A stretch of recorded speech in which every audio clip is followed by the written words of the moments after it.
Oui, j'ai une question un petit peu générale. L'objectif finalement de ce catalogue, c'est de restaurer la confiance et d'assurer une certaine transparence. Donc on a vu l'amont, comment on allait, par exemple, dans ce que vous avez présenté sur Staker, montrer comment sont alimentées les vaches, comment elles sont soignées, comment elles sont abattues, etc. On voit sur le rayon ce qu'il va y avoir dans mon produit. Mais entre les deux, c'est quelque chose qui intéresse de plus en plus le consommateur, mais pas que. C'est quelle va être la transformation, quels sont les process, comment ce produit va passer du champ à mon assiette. Et ça, est-ce que c'est un projet ou c'est un petit peu trop futuriste pour ce catalogue ?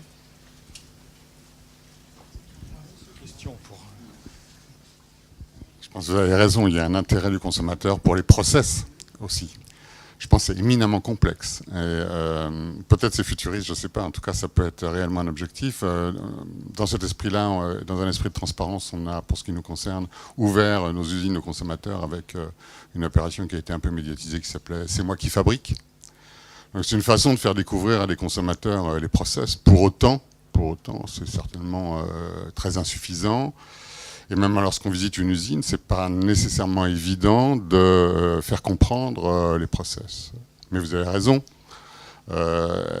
J'aimerais positionner votre question dans une étape ultérieure pour qu'on puisse assurer déjà le socle de cette information qu'on veut faire passer aux consommateurs de façon qui doit être donc structurée dans un langage interopérable, etc., etc. Il y a beaucoup de travail. Qu'on assure ça, qu'on assure la partie servicielle qui va avec, parce que elle est loin d'être négligeable pour quelle que soit la notoriété de la marque d'ailleurs. Je le dis en tant que représentant de marques qui ont un tant soit peu de notoriété.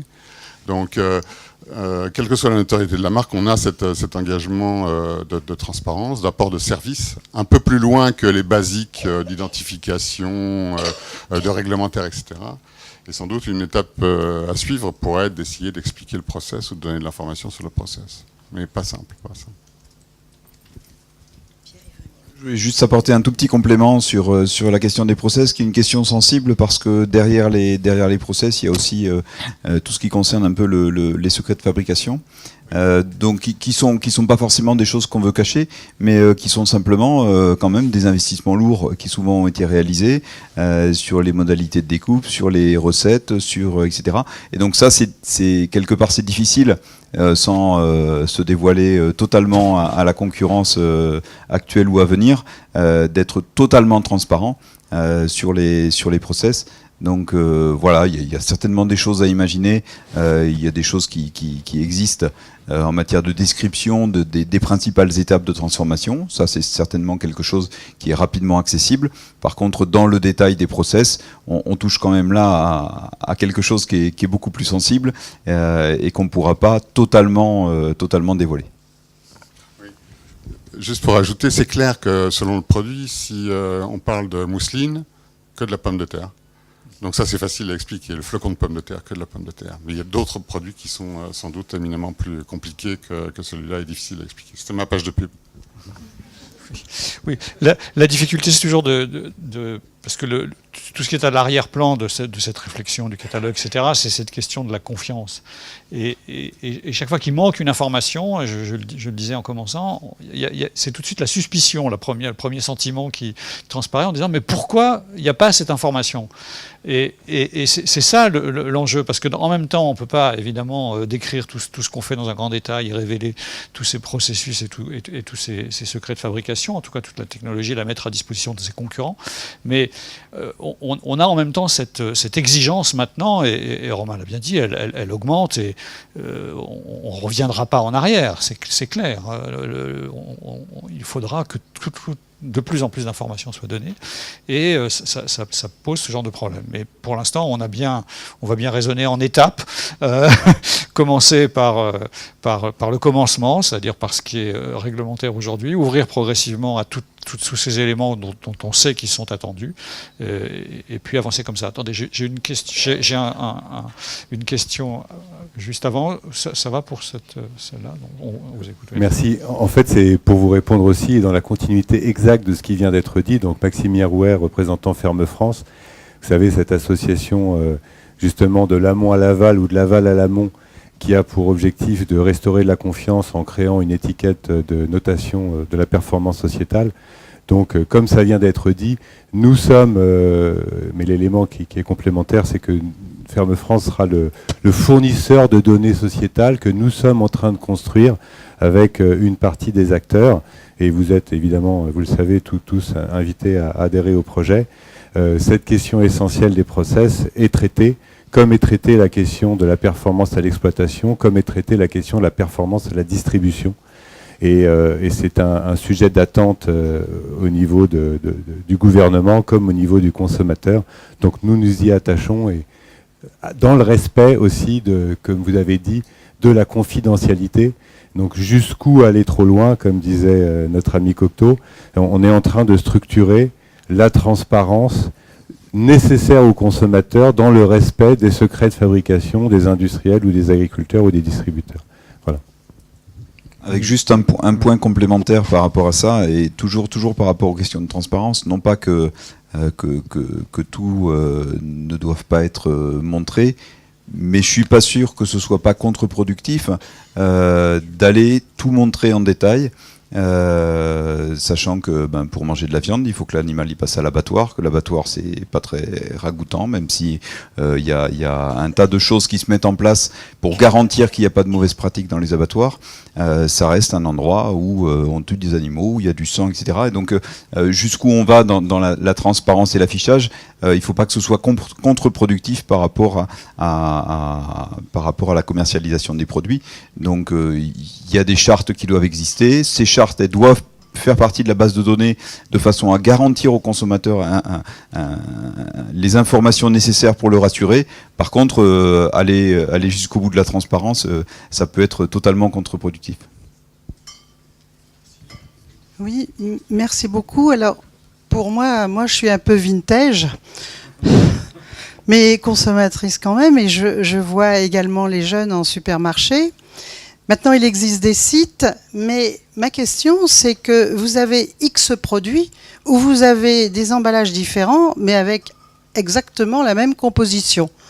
Donc, l'emballage est intéressant. Vous prenez le chat, tous les emballages sont différents, mais alors la composition pour l'aliment pour chat, c'est pareil. C'est pareil pour certains gâteaux, etc. Donc, à un moment donné, est-ce que si vous voulez, ce e-commerce, au niveau du transport, dans votre système, vous avez pensé au niveau du transport? Puisque là, Amazon, vous voulez votre livre tout de suite, mais vous allez le chercher chez votre libraire, qui maintenant reçoit les livres d'Amazon, etc. Donc, est-ce que dans tout votre réflexion, le transport... vous y avez pensé. Le transport, les déchets, vous y avez pensé. Parce que moi, je vois que le client sur place est une certaine...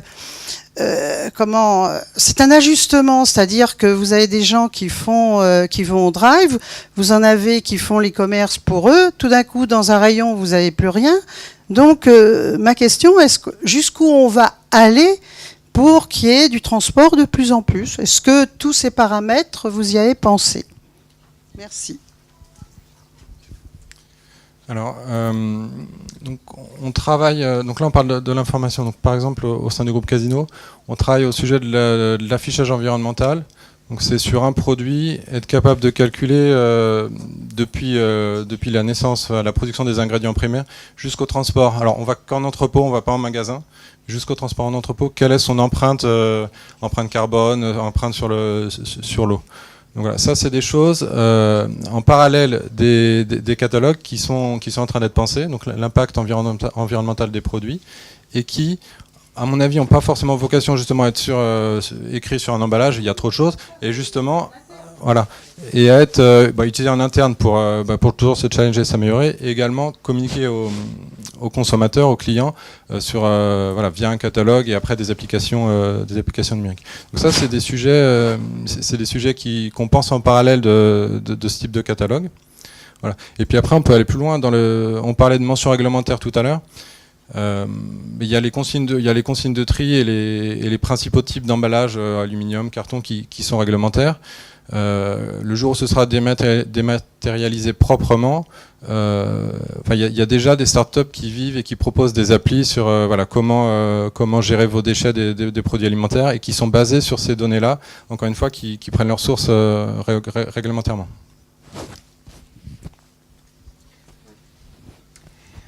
Oui, ça fait partie de l'information produit. Enfin, je pense aux informations qui permettent aux consommateurs de recycler. Ou en tout cas de trier ou de... Je parlais en interne, justement, je ne parlais pas information diffuse à tout le monde, mais en interne, si vous voulez, je dirais, c'est un peu comme l'énergie nucléaire, on l'a faite, mais on n'a pas pensé aux déchets. Là, on pense catalogue numérique, information exponentielle pour le consommateur, mais je parle au sein de vos entreprises aussi. Alors, au sein d'une entreprise comme la nôtre, bien sûr, il y a une préoccupation, oui, et elle est croissante. Et je pense que ça fait partie aujourd'hui, du brief de nos chefs de produits quand ils créent un produit. C'est d'être soucieux de la charge environnementale du produit, l'emballage qu'ils vont utiliser, etc. Donc, ça fait partie aussi du cahier des charges de nos acheteurs, de sélectionner des emballages qui soient le plus compatible possible avec la charge environnementale qu'ils vont créer.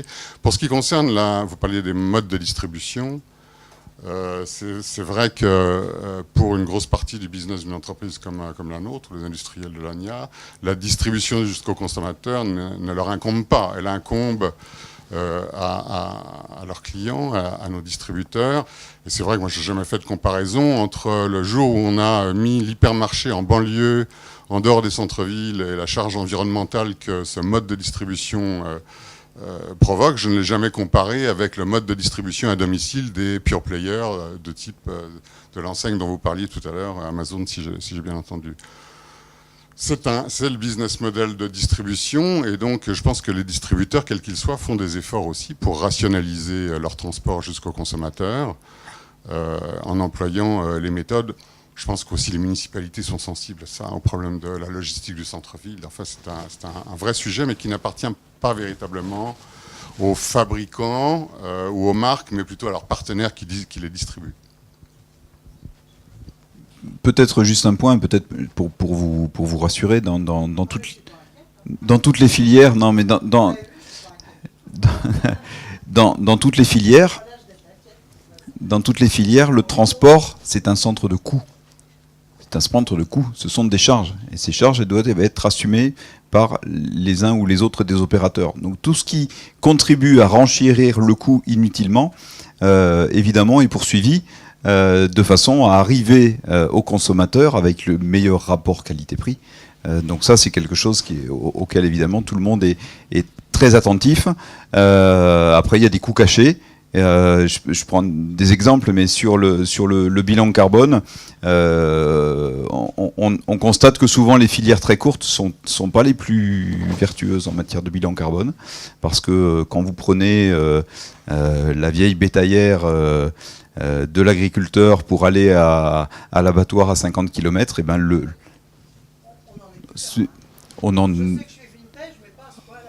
eh bien, je vous invite à venir un peu en campagne, et ça existe énormément. Ça existe énormément, et donc le bilan carbone de ces animaux-là n'est pas forcément meilleur que le bilan carbone de la coopérative qui passe avec un camion récupérer 50 bestiaux à la fois. Voilà. Donc c'est des choses qui sont des coûts cachés, mais qu'il faut parfois prendre en compte. Est-ce que vos questions sont liées au point où c'est autre chose? Parce que sinon, je vous mets à la suite dans la liste, où c'était juste... Oui. Oui, je voulais savoir qu'est-ce qu'on fait des produits objets de retrait ou de rappel. Est-ce qu'ils sont concernés ou est-ce qu'il y a une information donnée aussi? Parce que retrait ne veut pas dire nécessairement rappel. Et par ailleurs, lorsqu'un produit est retiré ou rappelé, il peut être encore présent dans les rayons, paraît-il. Et donc, il peut être intéressant à quelqu'un qui consulte les bases de données d'avoir toujours cette information qui est ancienne, mais qui peut être toujours d'actualité pendant un certain temps. Ouais, alors sur la question des retraits et des rappels, alors je suis pas sûr que ça fasse partie du périmètre du catalogue numérique, au moins au démarrage, parce que la bonne gestion des retraits et des rappels, elle nécessite une information beaucoup plus fine que ce qu'on imagine dans le catalogue. Donc tout à l'heure, on parlait d'EAN, donc un code vente, un code barre. Souvent, quand il y a un retrait, c'est un lot de production qui doit être retiré de la vente qui pose un problème. Donc, un catalogue numérique comme ça, pour moi, en tout cas probablement dans un long moment à venir, n'aura pas la finesse suffisante. Donc là, il y a d'autres réflexions en cours et d'autres types d'outils pour pouvoir faire le travail d'écarter certains lots au sein d'un produit, d'un code barre. Cette information, elle existe déjà. Elle existe. La traçabilité sur le code lot, les entreprises la pratiquent. GS1, d'ailleurs, dans la présentation de Xavier Barras, vous avez dû voir dans son introduction qu'il faisait allusion aux travaux de GS1 en matière de logistique. Aujourd'hui, les industriels qui sont adhérents à GS1, pour la plupart, utilisent des marquages de GS1 qui permettent de tracer dans leur maille de responsabilité. Mais Emmanuel en parlera mieux que moi parce que c'est très réglementaire. C'est un autre règlement que celui de l'alimentaire et de la consommation. C'est un règlement sur la traçabilité. Les industriels sont responsables de la maille +1, donc jusqu'à leur client-distributeur. Et ils assurent pour un certain nombre, en utilisant les outils de GS1, ils assurent une parfaite traçabilité au code lot du produit. Donc je pense qu'on ne manque pas d'outils. Peut-être on peut manquer de pratique ou d'utilisation des outils, mais entre professionnels, il y a un bon nombre d'outils aujourd'hui qui permettent d'effectuer une traçabilité assez fine au code lot, donc un lot de production, un batch de production, jusqu'au magasin. Tout est autant que l'information qui est véhiculée jusque chez mon client distributeur la véhicule à son tour jusqu'à son magasin.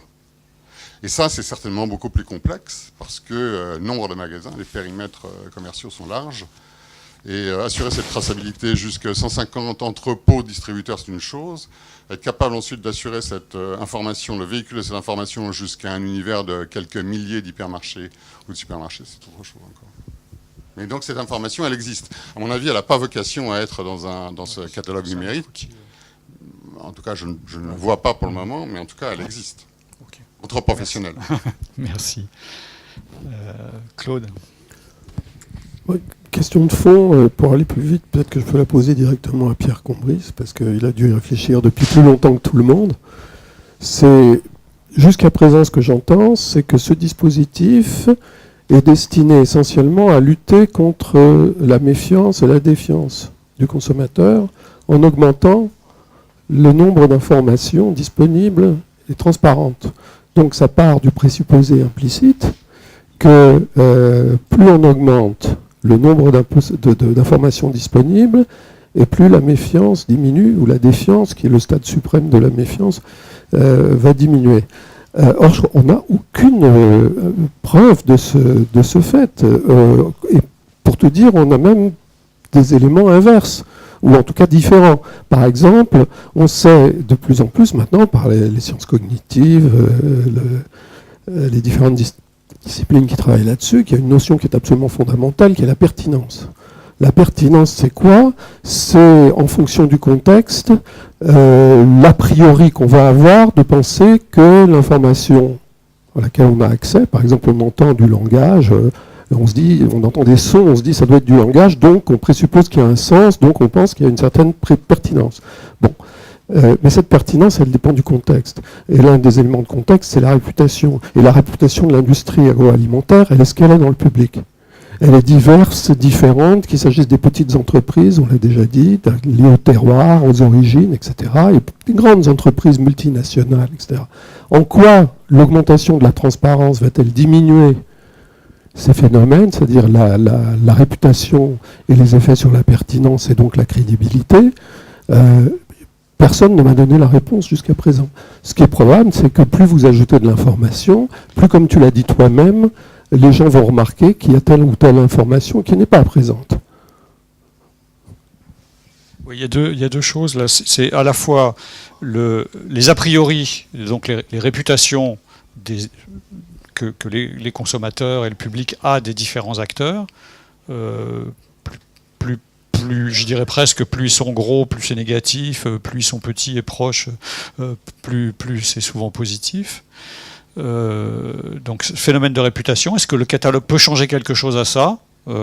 Peut-être, c'est-à-dire en mettant justement dans un même catalogue, sur le même plan, puisque dans une base de données de ce type-là, un produit vaut un autre produit, que ce soit un steak qui nous vient de l'Ariège ou des pommes de terre en flocons qui viennent de Picardie, voilà, et sont présentés de la même façon. Est-ce que ça peut changer la vision en disant finalement oui, c'est toujours des produits? Je ne sais pas, mais c'est là une question posée.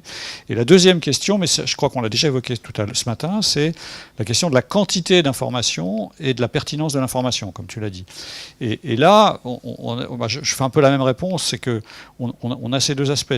Comme je disais ce matin, chaque consommateur ne veut pas toute l'information, surtout pas. Qu'est-ce qu'il en ferait? Enfin, ça serait une perte de temps, d'énergie, source de confusion, etc.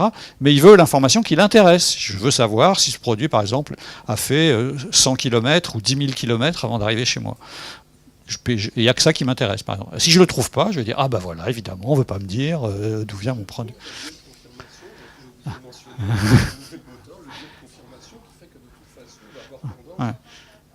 Retenir les informations qui vont dans le sens de ce qu'on pense. Ah oui, alors après, on a tout un autre processus cognitif qui est de toute façon pas lié uniquement au catalogue numérique, qui est d'une façon qui est lié à l'information en général. Ça, on a un autre. On a un autre sujet. Oui. Il y a peut-être un inconvénient à cette approche, c'est d'oublier une fonction essentielle et peut-être même plus fiable, plus crédible et plus importante, qui serait simplement la connaissance. C'est-à-dire que pour la recherche, pour la nutrition, etc., là, ça fait un fonds considérable. Et on n'en a pas parlé. Alors, pardon ? Tu veux dire l'accès à ces données, enfin, la fonction de ces données, oui, de leur disponibilité, de l'accès à ces données, est-ce que ça apporte quelque chose, oui, à la connaissance tout court, fondamentale, oui, est-ce que ça... Bien sûr. On va en parler cet après-midi. C'est-à-dire qu'on aura tout un tas de choses sur les utilisations qui sont à la fois le ciblage et le tri pour rendre l'information pertinente, mais aussi des utilisations autres. Et en particulier cet après-midi, je crois qu'on aura Olivier de l'INRA pourra dire comment on utilise ces données et en quoi on fait progresser des connaissances avec ces données. Mais je crois qu'on a quelqu'un aussi de WWF, je ne sais pas s'il est... déjà arrivé, enfin qui était annoncé, non, mais il sera là cet après-midi, qui est co-auteur d'un rapport, si j'ai bien vu, sur les questions de durabilité de l'alimentation et qui alimente évidemment son rapport avec avoir accès à des bases de données comme ça, pouvoir faire des bilans, dire des choses. Si justement des opérateurs ou des scientifiques peuvent faire des analyses indépendantes avec une grande masse de données qui elle-même a été certifiée, tout d'un coup ça peut changer la vision d'une façon profonde, progressivement, évidemment, ça ira plus vite que de dire une information, puis juste le contraire 5 minutes après, mais en accumulant, en disant « Ah bah tiens, on se rend compte que telle entreprise ou pour tel groupe de produits, finalement, les impacts ne sont pas ce qu'on avait imaginé, etc. » Là, c'est le vrai beau travail de fond.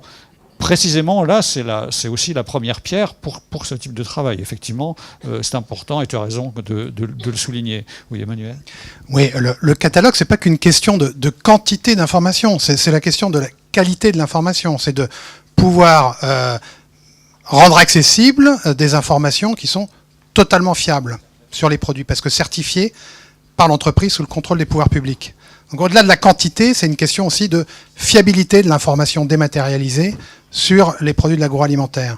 Et puis encore une fois, l'idée, même si c'est encore en réflexion, c'est pas de donner ces informations brutes au consommateur, de l'inonder avec des informations dématérialisées brutes. C'est de rendre cette information accessible à des offreurs de solutions qui vont l'exploiter pour rendre des services aux consommateurs.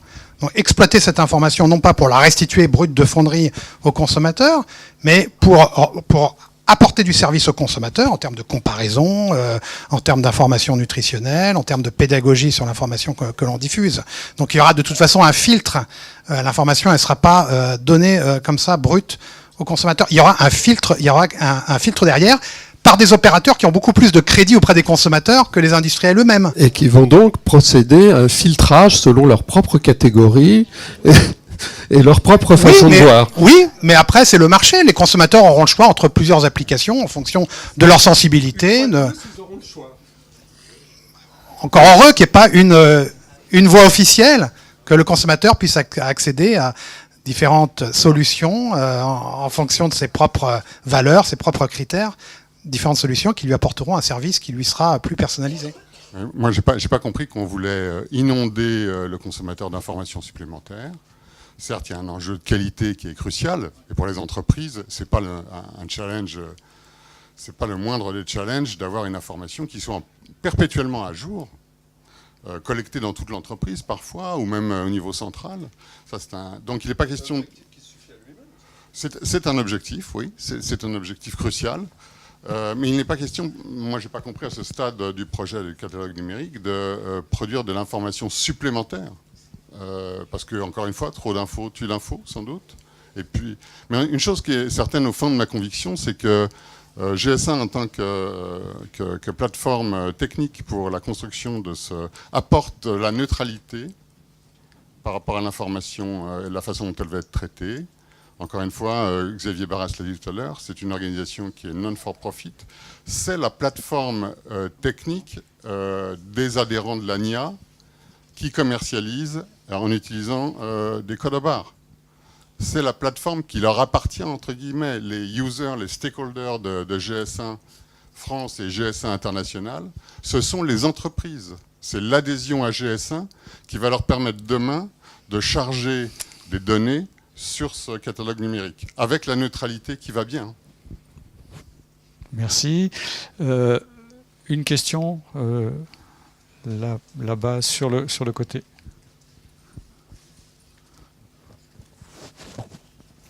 Bonjour à tous. Je ne sais pas si on m'entend. Oui, c'est bon. Non, ça marche. Bonjour à tous. Oui, ça va. Alors, Stélie Degas du Centre technique des métiers de la pâtisserie, donc l'organisation professionnelle des artisans pâtissiers. Alors, ce n'est pas vraiment une question, c'est plutôt une remarque, parce que nous sommes apporteurs de solutions, comme vous l'avez énoncé, pour les artisans pâtissiers. Et il est vrai que le catalogue numérique des aliments va nous apporter une vraie aide, parce qu'actuellement, les artisans ont beaucoup de mal à avoir les informations pour pouvoir faire leur étiquetage. Donc, en fait, nous, on se positionne un petit peu entre ce maillon. Et actuellement, nous avons créé un outil qui, effectivement, on a bien une base de données, mais qu'on alimente nous-mêmes. Donc, c'est un travail qui est conséquent.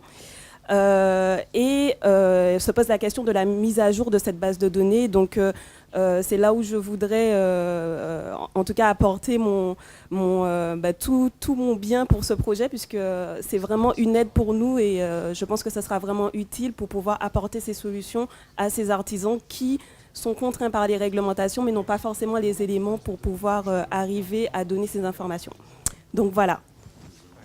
Oui, je vous remercie de ce témoignage qui vient tout à fait à l'appui de ce qu'on voulait démontrer et qui augmente encore le nombre de bases de données que chacun construit en fonction d'une utilisation particulière, en refaisant un travail qui a déjà été fait par ailleurs. Et je pense que la première chose et le premier bénéfice de tout cela, ça sera de diminuer ses coûts.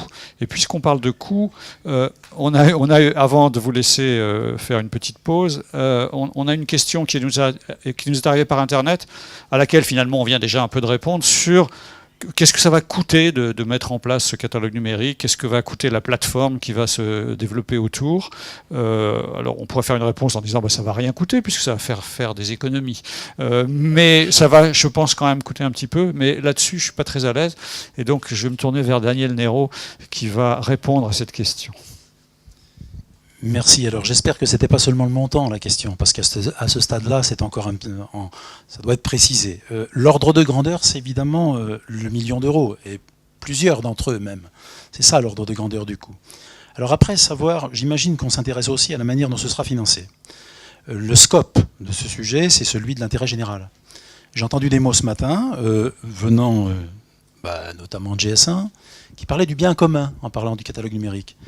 Le Fonds français pour l'alimentation et la santé est au service de l'intérêt général. Nous, on ne fait que ça, l'intérêt général. Donc on est typiquement dans le cadre d'un projet qui est supposé intéresser tout le monde. Donc quand ils ont ce type de caractéristiques, on essaie de les financer à la fois par des dotations publiques et des dotations privées. C'est le but.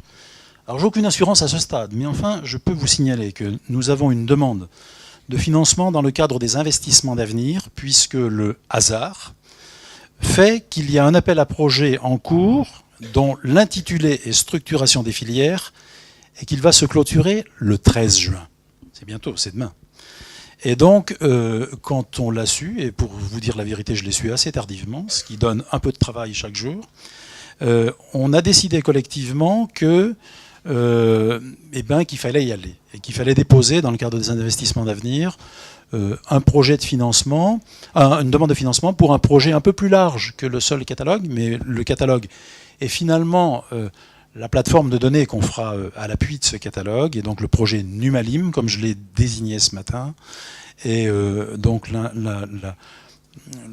le dossier est en cours, mais la règle générale, je pense que je peux l'énoncer sans trahir de secret, c'est que lorsqu'on a 1 euro d'argent public, il nous sera demandé d'en obtenir 1 de contribution financière privée. Ce sera du 1+1. Et il y aura du côté du 1 public vraisemblablement de la subvention et vraisemblablement de l'avance remboursable.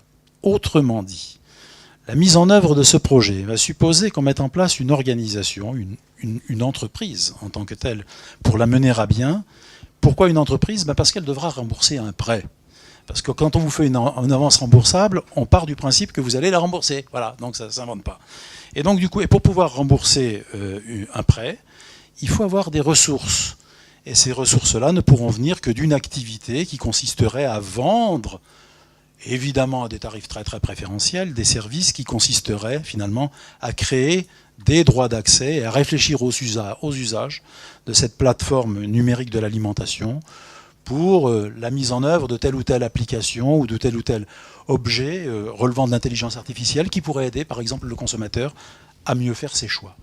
Vous avez le modèle, il est rien d'autre, et je pense qu'il ne variera pas jusqu'au 13 juin. Voilà. Merci. Merci Daniel. S'il n'y a pas d'autres questions, et je n'en vois pas, c'est le moment... Ah, il y a une remarque encore. Juste sur les coûts, il y a les coûts du financement du projet, c'est une chose, mais il faut voir aussi que pour les entreprises, pour alimenter la base, ça engendrera également des coûts.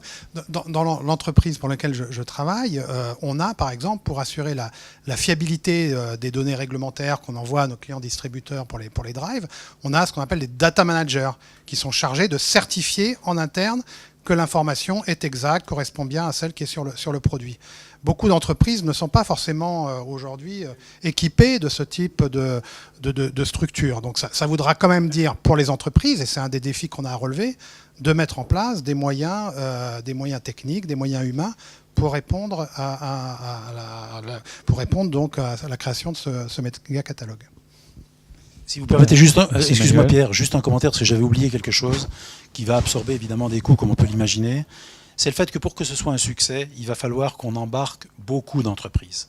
Le plus il y aura de fabricants, grands ou petits, là n'est pas le sujet, le mieux, le plus sera efficace ce catalogue.